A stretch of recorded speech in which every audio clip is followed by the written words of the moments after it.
নমস্কার 24 ঘন্টা আপনাদের সকলকে স্বাগত। সকাল থেকে আমরা যে খবরে চোখ রেখেছি, নোট বাতিলের পরে আজকে প্রথম মাস পয়লা, বেতন হয়ে গিয়েছে, অনেকেরই অ্যাকাউন্টে টাকাও পড়ে গিয়েছে, কিন্তু হাতে কোথায় নগদ।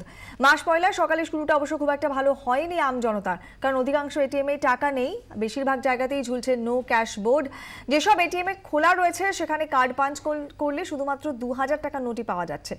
উত্তর কলকাতার মানিকতলা থেকে দক্ষিণ কলকাতার রাসবিহারী সর্বত্র এই নোট ভোগান্তির ছবিটা একই। বেতন তুলতে না পেরে বিব্রত হয়েছেন সাধারণ মানুষ।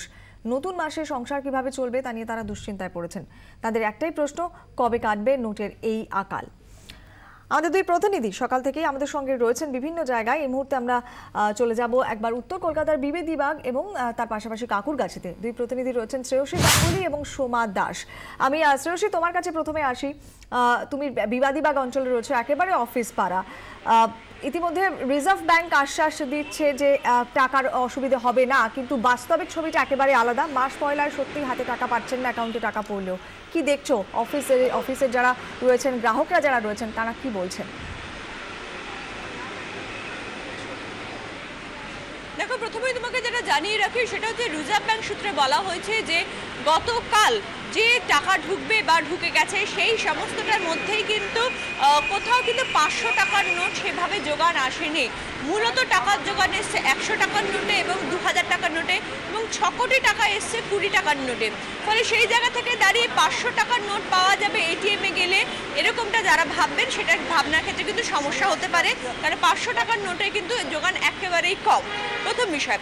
দ্বিতীয় বিষয় হচ্ছে, গতকাল রিজার্ভ ব্যাংক থেকে যেটা জানানো হচ্ছে যে গতকাল রাত্রে যে একটা বড় অ্যামাউন্ট ঢোকার কথা ছিল, ইনফ্যাক্ট সেই বিষয়টা, সেই অ্যামাউন্টটা ঢোকার পরে গতকালই রিজার্ভ ব্যাংক সূত্রে জানানো হয়েছিল যে গতকাল রাতে সেই টাকা ঢোকার পরে আজকে সকাল থেকে সেই টাকা বিভিন্ন ব্যাংকে পাঠানো হবে। মূল যে লক্ষ্য থাকবে সেই লক্ষ্য থাকবে যে অ্যাকাউন্ট থেকে যাতে টাকা তুলতে পারে। কারণ সেটা অন্যতম প্রমাণ এই মুহূর্তে তোমাকে দেখাবো। যেহেতু এটা অফিস পাড়া এবং এখানে যারা লাইন দিয়েছেন তাদের সিংহভাগ মানুষ কিন্তু অফিসের জন্যই টাকা তুলতে এসেছেন, অর্থাৎ সেক্ষেত্রে টাকা তুলে তারা অফিসে নিয়ে যাবেন এবং সেই নিয়ে যাওয়ার পরেই কিন্তু অন্যান্য যারা অফিসের যারা কর্মীরা আছেন সেখান থেকে তাদেরকে বেতন দেওয়া হবে। ফলে কার্যত এটা নিজের বেতন তোলার লাইন নয়, বেশিরভাগটাই যে লাইনটা রয়েছে তার সিংহভাগ লাইনটাই রয়েছে হচ্ছে অফিসের জন্য টাকা তোলা। আপনি কি কোম্পানির জন্য টাকা তুলতে এসেছেন? কোম্পানির জন্য টাকা তুলতে এসেছেন, মানে স্যালারির জন্য? কোম্পানির স্যালারির জন্য টাকা তুলতে এসেছেন? স্যালারির জন্য টাকা তুলতে এসেছেন। এখানেই আপনার অফিস? হ্যাঁ, এই পাশে অফিস। আপনি কি কোম্পানির জন্য টাকা তুলতে এসেছেন? কোম্পানির স্যালারি হবে, মানে আপনি এই টাকা নিয়ে গেলে কোম্পানির স্যালারি হবে, তাই তো? ফলে কার্যত যে বিষয়টা বুঝতেই পারছো যে এই মুহূর্তে কিন্তু এইখানে যে মানুষের ভিড়, সেই ভিড়টা কিন্তু মূলত এই কারণে যে অফিস পাড়া, এরা কিন্তু তোমাকে লাইনটা একটুখানি দেখাই, দীর্ঘ থেকে দীর্ঘতর হয়েছে এই লাইন, ক্রমশ সেই লাইন বাড়ছে। এমনকি পরিস্থিতি সামলাতে ব্যাংকের স্টাফেরা বাইরে বেরিয়ে এসেছেন, তারা বেরিয়ে এসে বিভিন্ন চেক দেখছেন, পরীক্ষা করছেন, পেছনে সই করছেন এবং তার উপর স্ট্যাম্প লাগিয়ে দিচ্ছেন, যাতে ভেতরে গিয়ে কাজটা অনেকটা দ্রুত করা যায়। অর্থাৎ যে কাজগুলো কিছু যে কাজগুলো যেগুলো ভেতরে হতো সাধারণ সময়, সেই কাজগুলো কিন্তু বাইরে করছেন ব্যাংকের স্টাফেরা, বাইরে বেরিয়ে সেই কাজগুলো করছেন। তার অন্যতম প্রধান কারণ হচ্ছে যাতে ভেতরে গিয়ে কাজটা অনেকটা দ্রুত এগোনো যায়। ফলে কার্যত এইখানে এই মুহূর্তে তুমি এখানে দেখাবো, আমার সহকর্মী সুনীল রয়েছে, সুনীলকে দেখাতে বলবো যে লাইন রয়েছে সেই লাইন কিন্তু বিশাল লাইন হয়ে গেছে এবং লাইনের যে দৈর্ঘ্য সেটাও কিন্তু ক্রমশ বেড়ে চলেছে। ফলে সেই জায়গা থেকে দাঁড়িয়েই কিন্তু মূলত এই মানুষরা তারা এসেছেন, টাকা তুলবেন, তারা তুলে তারপরে তারা যাবেন গিয়ে কোম্পানিতে যাবেন, তারপর সেই টাকা থেকে কোম্পানি যারা স্টাফেরা রয়েছে তাদের স্যালারি হবে। ফলে সব মিলিয়ে মূলত তাদের যে আশঙ্কা, মানে তারা সকাল থেকে এখানে লাইন দিয়েছেন, তার অন্যতম কারণ হচ্ছে যে টাকা ফুরিয়ে যেতে পারে, এরকম একটা কিন্তু আশঙ্কা তারা করছেন। এবং সেই জন্য কিন্তু বহু মানুষ রয়েছে যারা 9:30টার সময় ব্যাংক খুলেছে, কিন্তু তারা লাইন দিয়েছেন সকাল 7:30টা থেকে। একেবারে শ্রেয়সী, আমাদের সঙ্গে থাকো, তোমার কাছে আসবো আবার। একবার চলে যাবো কাকুরগাছিতে, আমাদের আরেক প্রতিনিধি সোমা দাস আমাদের সঙ্গে রয়েছেন। সোমা, উত্তর বিবাদীবাগে যে ছবিটা শ্রেয়সী আমাদের সামনে তুলে ধরলো, লম্বা লাইন এবং লাইনটা কোথায় শেষ হয়েছে সেটা দেখা যাচ্ছে না, কোথাও একটা আশঙ্কাও কাজ করছে যদি টাকা শেষ হয়ে যায়।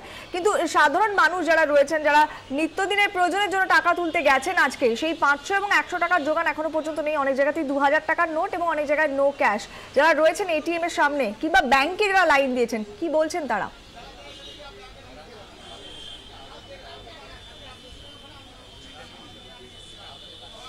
একেবারেই দেখো, যত বেলা বাড়ছে তত কিন্তু ব্যাংকের সামনে লাইনটা দীর্ঘ হচ্ছে। কারণ আমরা সকাল থেকে কিন্তু দেখছি যে কলকাতার বিভিন্ন এটিএম গুলো, সেগুলোতে কিন্তু টাকা নেই, একেবারেই নোটিশ করে দেওয়া হয়েছে যে ক্যাশ নেই বলে। কিছু এটিএমে যেখানে এটিএম খোলা রয়েছে সেখান থেকে কিন্তু মাত্র 2000 টাকার নোটই বেরোচ্ছে। কোথাও কিন্তু এখনো পর্যন্ত 100 টাকা বা 500 যোগাযোগ বিচ্ছিন্ন হয়ে গেল আমাদের প্রতিনিধি সোমা দাসের সঙ্গে। আবার আমরা যোগাযোগ করার চেষ্টা করছি। আজকে মাস পয়লা, হাতে আদৌ টাকা পাওয়া যাবে কি? মাসের প্রথম দিনের চাহিদা মেটাতে বেতন আর পেনশন মিলিয়ে রাজ্যে ইতিমধ্যেই 5500 কোটি টাকারও বেশি টাকা এসে পৌঁছেছে, কিন্তু গ্রাহকদের চাহিদা আদৌ কি মিটবে? এতে প্রশ্ন ইতিমধ্যে উঠতে শুরু করেছে।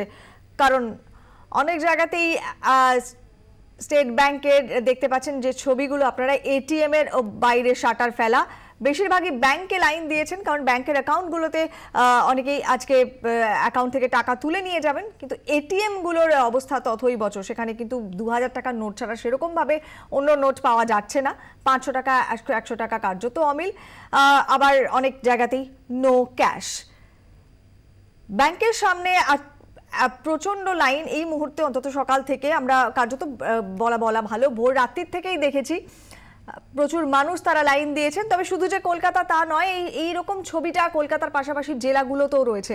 মাস পয়লা অথচ অধিকাংশ এটিএমেই টাকা নেই, বেশিরভাগ এটিএম বন্ধ রয়েছে। যেগুলো খোলা সেগুলোতে 100 বা 500 জোগান নেই, শুধু 2000 টাকার নোট। সেই ছবি প্রত্যেকটি জেলাতেই, শিলিগুড়ি, জলপাইগুড়ি, বর্ধমান, দক্ষিণ 24 পরগনা, বেশিরভাগ জায়গাতে এটিএম এর শাটার ফেলা। কোথাও ট্রানজাকশন হলে শুধুমাত্র 2000 টাকার নোট, যেটা প্রয়োজনীয় অর্থাৎ 500 আর 100 টাকার নোট তার জোগান নেই। সেজন্য সাধারণ মানুষ তারা ইতিমধ্যে চেক নিয়ে ব্যাংকেই লাইন দিয়েছেন, এবং সেই লাইন সুদূর প্রসারী। কোথায় শেষ হয়েছে সেটা এই মুহূর্তে অন্তত বলা যাচ্ছে না। অন্তত কলকাতার ছবিটাও তাই, সেই একই ছবি বিভিন্ন জেলাতেই, শুধুমাত্র 2000 টাকার নোট পাওয়া যাচ্ছে। এবং এক্ষেত্রেই এই মুহূর্তে সাধারণ মানুষের যেটা অত্যন্ত গুরুত্বপূর্ণ, তাদের নিজেদের দৈনন্দিন জীবনে প্রয়োজনীয় ওষুধের দোকান, মুদির দোকান, বিদ্যুৎ কিংবা টেলিফোনের বিল, কাজের লোকের বেতন, ছেলে মেয়েদের টিউটোরিয়াল ফিজ, সমস্ত কিছু নিত্য প্রয়োজনীয় জিনিসের উপর অনেক ক্ষেত্রেই সাধারণ মানুষকে নির্ভর করে থাকতে হয়। যেখানে হয়তো ক্যাশ, ক্রেডিট কার্ড বা ডেবিট কার্ডের সেরকম ব্যবহার দেখতে পাওয়া যায় না, সে জায়গাতেই অসুবিধার মধ্যে পড়ে গিয়েছেন সাধারণ মানুষ।